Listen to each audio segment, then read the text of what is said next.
Լորեցի Մոնիկան է երգելու հիմա բլբուլի հիթ Մոնիկա Նազարյան 02 համարի ներքով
Երկու համարի ներքով շնորհավորում եմ Մոնիկա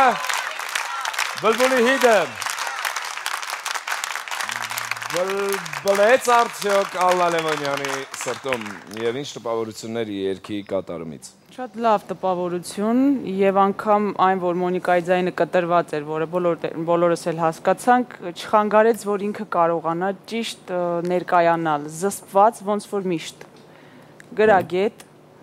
և չխառնվեց իրար, այդպիսի դեպքերում ձայնը այնպիսի բան է, ոչ մեկ չի կարող կոնտրոլ անել և չգիտի ինչ է լինելու, բայց նա կարողացավ ճիշտ լավ ներկայանալ, ամեն դեպքում զգուշ եղեք մի մրսեք, այսպիսի օրերին, չէի ուզենա լինել։ Ձայնի այդ խնդիրներ կան։ Դե, պատահում է այդպես լինում է, բայց փառք Աստծո, ինքը կարողացավ։ 8 հիմա կա։ Դե եթե 8-ում է այսպես երգում, պատկերացնում ենք 40-ում ինչ կլինի։ Ապրես, Մոնիկա ջան, ուղղակի զգուշ եղեք, ես շատ անհանգիստ էի, թե մինչև վերջ կհասցնես երգը ճիշտ թե ոչ, բայց տրամադրությունն էլ էր տեղը, շատ էլ գեղեցիկ ես, ապրես, շատ լավ էր։ Շնորհակալություն Ալլա։ Արսեն։ Մոնիկան ինչպես միշտ առանձնանում է յուրաքանչյուր երգելուց իր յուրովի մեկնաբանությամբ եւ շատ անգամ, երբ որ երգիչները սկսում են յուրովի երգել, սկսում ես մտածել, արդյոք կարելի էր այս ձև երգել, այս խաղը անել այստեղ, թե չանել եւ այլն։ Մոնիկայի պարագայում հենց այս կատարումի համար ես կասեի, որ ես ուզում էի նորից լսել Մոնիկային, կարծես թե կարճ էր երգը եւ շատ հաճելի էր, ականջ շոյող էր եւ շատ, ինչպես նկատեց Ալլան, շատ խելացիորեն ինքը կարողանում էր թաքցնել այդ հիվանդը իր վիճակը եւ ես շնորհավորում եմ։ Ուրիշ Շնորհակալություն Արսեն։ Շնորհակալ եմ։ Շնորհակալություն ըմբռնումով մոտենալու համար։ Պարոն Կարապետյան։ Ասեմ, որ ինչ որ հիմա մենք լսեցինք, շատ տարածված, ես շատ կատարվող երգերից ամենանս տրամադրող, շատ պարային ինքը երգա եւ ոնց որ կատարվեց հիմա, ինձ շատ համոզեց եւ ամենաշատ ասեմ ինչը դուրս եկավ։ Այդ ձայնը մի քիչ կտրված, բայց խաղերն ու խաղիկները շատ տեղին էին, շատ մաքուր էին, բայց կարևորը ինձ շատ դուր եկավ, որ Սայաթնովայի խոսքը զրույցի նման մեզ տեղ հասավ։ Կարծես այդ խոսքը ոչ թե երգի տեքստ էր, այլ մի խոսք, որի զրույց էր, որը մեզ պետքա տեղ։ Ես օրինակ նորից կարծես թե մի առաջի անգամ ուրիշ տեսակ ընկալեցի, եւ դա ինձ շատ ուրախացրեց, շատ անմիջականություն կար երգի մեջ։ Եվ դա երգը նորովի, նոր տեսակ ինչ որ բերեց կատարման։ Ինձ շատ դուր եկավ։ Շնորհակալություն պարոն Կարապետյան։ Լևոն Բոնապարտ, դուք սկսել եք գրանցումներ կատարել։ Չէ, ստորագրությանս վրա եմ աշխատում, ուզում եմ փոխեմ։ Մոնո, իմ մոնոպոլիա։ Այո։ Այո, ջան։ Գիտեք ինչ, ես Մոնիկայի երևի երգից մատուցումից չեմ ուզում մանրանամ խաղիկներ, բան, այդ իմ գործը չի։ Հրաշք մասնագետները նստած են, իրանք իրանց կարծիք ասեցին, ես կարծում եմ դա ընդունվեց։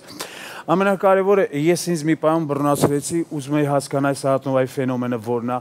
որ այսօր ոչ մեկ չկարողացավ այդ մարդու արածը քանդել, այդ մարդու արածը 300 տարի մնում է ու ամենակարևորը ոչ ոք չի կարողանում կպնել կամ ինչ որ փոփոխություն անել։ Այսինքն դա ամբողջությամբ բնություն է, հա։ Ռուսը մի հատ լավ բան ունի, ասում Աստված ասել է, որ տարվա մեջ պիտի խմես մի օր, բայց չի ասել որ օրը։ Եկեք խմենք ամեն օր, որ այդ օրը բաց չթողան։ Հիմա ես կարծում եմ արժե որ Սայաթնովայի ծննդյան օրը ամեն օր նշել ու եկեք կռիվ չանենք, թե որ օրն ածնվե։ Ես հպարտ եմ Սայաթնովայով, չգիտեմ, ես կարծում եմ ասեմ Սայաթնովան դա այն կլասիկան է, որ յուրաքանչյուր երգիչ պիտի անցի, դա այն որ ասում է կարաթեյում այն վերջի փուլն է, եթե անցար քեզ գոտի կտան կամ չտա, բալ ես գոտիդ իմ մոտ է, գույնը մենք իրար հետ կորոշենք, լավ, Շատ լավ, իսկ կատարումը նորմալ է։ Կատարումը դե եթե գոտին մոտս է, ինձ թվում է նորմալ է։ Չխեղտես քեզ այդ գոտիով գործ։ Այդ սև գոտիով չխեղտես քեզ վերջում։ Բայց հատո գոտու վրա գրգռած կլինի Մոնիկա։ Սա էր կարծիքը Լևոն Հարությունյանի։ Շնորհակալություն Մոնիկա, 0-2 համարի ներքո Բլբուլի հիթին տեսեք նաև հաջորդիվ։ Մոնիկան